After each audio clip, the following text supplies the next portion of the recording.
Mike Tyson just dropped a bombshell, admitting his fight with Jake Paul was rigged. This revelation spells big trouble for Jake. In his post-fight comments, Jake hinted that the fight was scripted, saying he held back because Tyson wasn't giving it his all. But fans didn't buy it. Many pointed out how Tyson, in his pre-fight interviews, hyped up the match, promising to chase Jake down and put on a show. On fight night, though, that fiery Tyson was nowhere to be seen. I think Jake's in a lot of trouble. So, what really went down? Was Tyson's lackluster performance just a result of his age, or is there more to the story? And what about Jake Paul's victory? Was it a genuine win, or part of a bigger plan to keep the hype alive? Fans are calling this one of the most confusing fights in boxing history, and we're here to unpack it all. From what happened in the ring to the heated debates online, we're diving into every angle. Was it simply an off night for Tyson, or was the whole fight orchestrated from the start? Let's get into it. Did you start to take your foot off the gas just a little bit because you noticed he was tiring out? Yeah, definitely.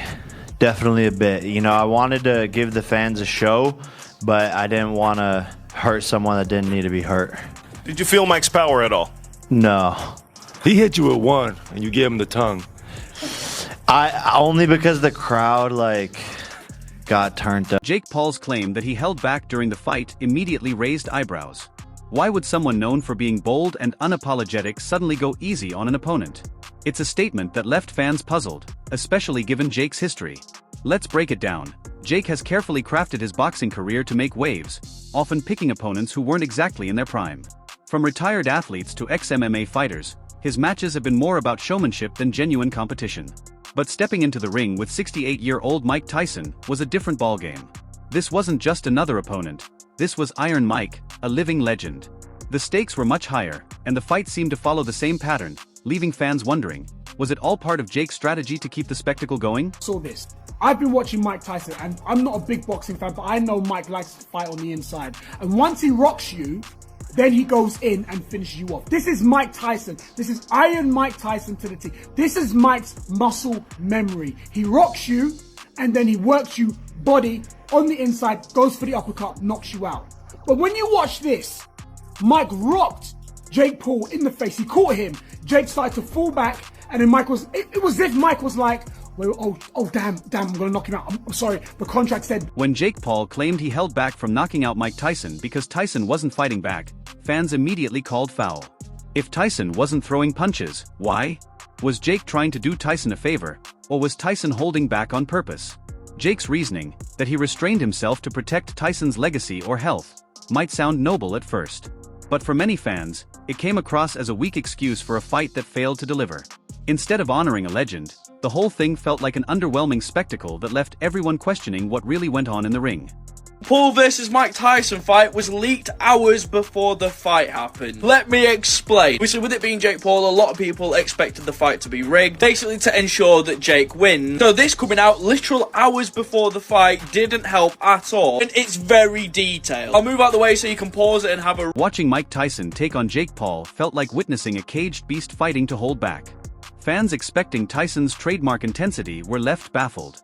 There were glimpses, moments where it seemed like the old Iron Mike was about to unleash, but then something held him back. Was it fatigue? A strategic choice? Or something more deliberate? One detail that stood out was Tyson biting his gloves.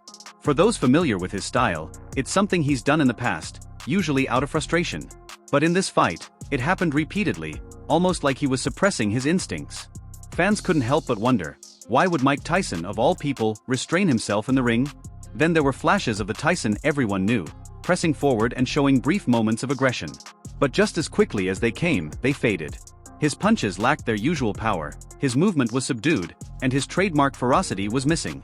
For a man who built his legacy on overwhelming opponents, this performance felt shockingly out of character. The best fight I possibly could, but when someone's just surviving in the ring, basically, it's hard to make it exciting. So I couldn't really get him to engage me or slip shots and, do something super cool or whatever, but I don't care about what people... What made this fight even more puzzling was how drastically different Mike Tyson looked compared to his bout with Roy Jones Jr. just 4 years earlier. Back then, Tyson moved with purpose, showed solid stamina, and displayed flashes of his legendary aggression. Against Jake Paul, though, it felt like a completely different fighter had stepped into the ring. For many fans, the only logical conclusion was that Tyson wasn't holding back by choice. He was doing it because he had to. One of the strangest moments of the fight was Tyson's constant glove biting. Longtime fans recognized this as something he's done before, often out of frustration or restraint. But in this match, it happened so frequently that it couldn't be overlooked. Was it just a habit, or was it a clue that something else was going on? Rumors started swirling right after the fight. Some speculated that Tyson was handed a script before stepping into the ring. A set of guidelines to ensure the fight stayed entertaining without making Jake Paul look bad. Allegedly, these rules included holding back punches and avoiding a knockout. It might sound far-fetched, but in the world of celebrity boxing, is it really that unbelievable? Fans were left questioning if they just watched a fight or a carefully staged performance. This fight is rigged.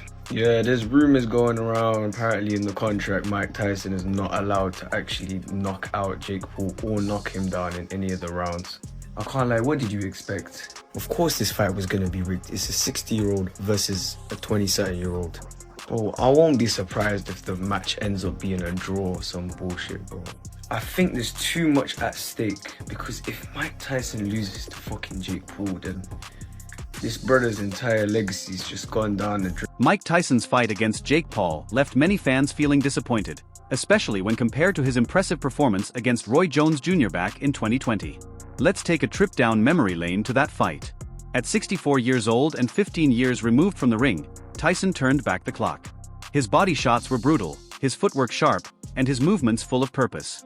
He fought like a man determined to remind everyone why he's considered one of boxing's all-time greats. Fast forward to 2024, and the Tyson who faced Jake Paul seemed like a completely different fighter. He barely moved, threw less than 100 punches, and seemed to stay in one spot for most of the fight. What happened? Some fans point to his age as the obvious culprit. Tyson was 68 this time, an age that would slow down even the toughest athletes. But for others, the decline felt too drastic to be solely about age. Tyson himself attributed his limited movement to a knee injury. While injuries are common among athletes, fans were skeptical. After all, this is Mike Tyson, a fighter known for pushing through pain and not letting physical challenges define him. So why would a knee injury suddenly be a big deal now? The mystery only added to the sense that something just wasn't quite right. What happened in the fight? What happened in the ring? There was no substance. It's like when you're cooking a meal all day. You cook up a nice broth. You put your organic steak mince in. You put your potatoes in. Your sweet potatoes are a bit better for you. Bit of vegetables, all your stock, and you're slow cooking it all day. And then at the end of the day, when you dip the spoon in and you have a little sample and it tastes like absolute shit, you think to yourself, what a waste. Mike Tyson's performance against Jake Paul didn't align with his bold words leading up to the fight. In interviews, Tyson promised fans aggression, vowing to chase Jake down and wear him out.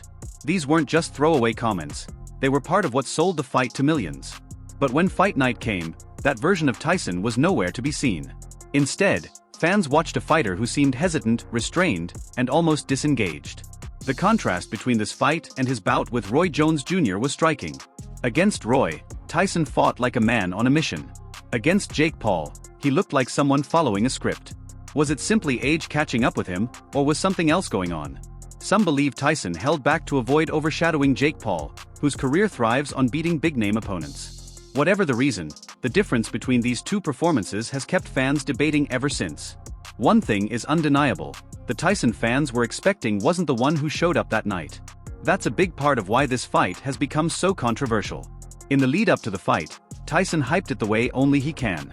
He spoke with energy and confidence, promising to bring the relentless aggression that defined his career. He painted a vivid picture of a showdown where Jake Paul would learn what a real fight feels like. But the Tyson who stepped into the ring that night left fans questioning what went wrong. Yeah, but talk about bullshit. This fight, you're telling me that the one and only, one of the best boxers of all time, only threw 97 punches, and you're telling me this gimp threw 278? But not only that, you're going to tell me as well that Tyson only landed 18. Percentage of 18%. Do you know what? Yeah, if it was not even fair, if it was a fight that was actually legit, I would give this brother That day, the Tyson fans expected didn't show up. Instead of the relentless aggression and pressure he promised in interviews, Tyson remained mostly stationary, throwing sporadic punches with no real footwork or intensity. For fans who bought into the pre-fight hype, the reality was a massive letdown. So, what went wrong? Some argue that Tyson's age finally caught up with him. At 68, expecting him to perform like he did in his prime might be unrealistic. Boxing is a young man's sport, and even legends can't outrun time forever. But others aren't convinced it's just age. The stark contrast between Tyson's confident pre-fight promises and his subdued performance in the ring feels too calculated to be a coincidence. Was he forced to hold back? Was there pressure to deliver a specific kind of fight? Rumors of a pre-fight agreement started swirling immediately after. Celebrity boxing is big business, and a matchup between Tyson and Jake Paul was always more about entertainment than competition. Fans speculated that Tyson might have been asked to tone down his aggression to keep the fight marketable. A one-sided beatdown wouldn't have done Jake Paul's image any favors. A scripted match, on the other hand, ensured both men walked away with intact reputations and hefty paychecks. Through it. Woo! He won't have to wait. He don't have to find me. All the running I'm going to do is right at him. He ain't got to worry about. Whatever the reason, the gap between Mike Tyson's words and his actions left many fans feeling cheated. They took to social media to voice their frustration, saying they were hoping for a real fight, not a watered-down performance.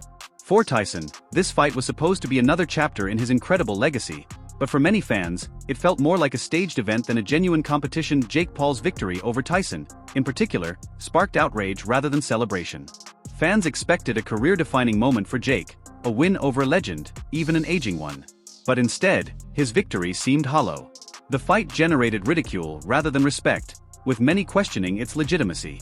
Jake Paul has built his boxing career by taking on opponents who either lack boxing experience or are well past their prime.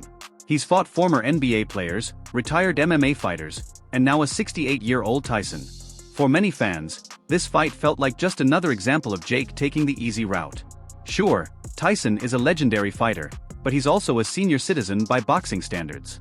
A win here didn't exactly scream legitimacy. Adding to the frustration was Jake's own performance during the fight. Despite being younger, fitter, and arguably better conditioned, he didn't dominate the way fans expected. Instead, he spent much of the fight playing it safe, refusing to engage in serious exchanges. His claim that he held back because Tyson wasn't fighting back only made things worse in fans' eyes. If Tyson wasn't throwing punches, why didn't Jake step